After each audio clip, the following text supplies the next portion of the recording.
Good morning students. जैसा कि आप सब जानते हैं, कोरोना महामारी के चलते आपकी क्लासेस ऑफलाइन नहीं लग पा रही हैं। इसके लिए उच्चतर शिक्षा विभाग हरियाणा के द्वारा ऑनलाइन मोड से कक्षाएं लगाने का प्रयास किया गया है,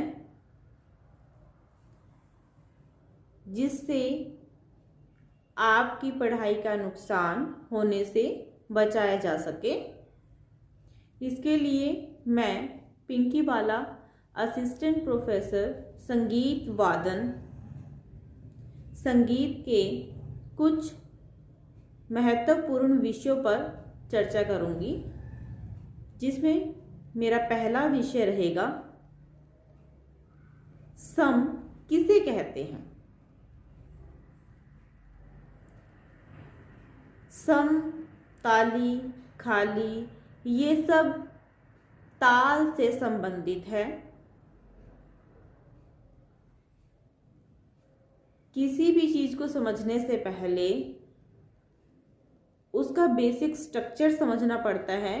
इसीलिए ताल को समझने से पहले हमें उसके पार्ट्स, उसके अंगों के बारे में पता होना चाहिए, जिसमें सबसे पहले हमारे पास है कि सम किसे कहते हैं। सम किसी भी ताल की पहली मात्रा को सम कहते हैं, यानी कि जहां से कोई ताल शुरू होती है या जहां से किसी भी ताल का ठेका शुरू होता है, उसे सम कहा जाता है। सम के लिए क्रॉस, कांटा, गुना, निशान का प्रयोग किया जाता है।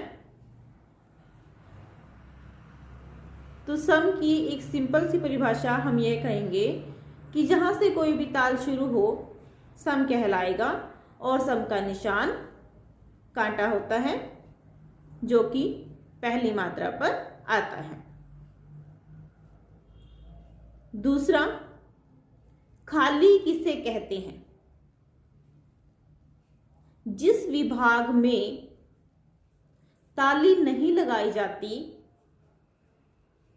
उस विभाग में हमें खाली दिखाना होता है। खाली के लिए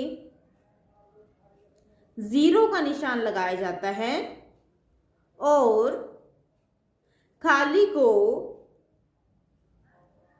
दिखाने के लिए हाथ को हवा में लहराते हैं।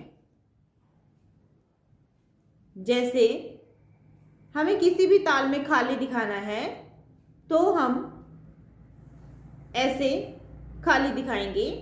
जैसे कि मैं आपको दादरा ताल बजाकर बताती हूँ, उसमें पहली मात्रा पर सम और चौथी मात्रा पर खाली होता है।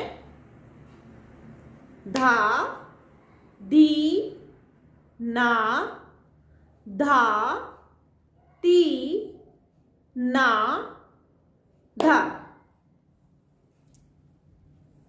तो इसमें मैंने बताया कि खाली दिखाने के लिए 0 का निशान लगाएंगे और हाथ को हवा में लहराते हुए खाली को हमें दिखाना है।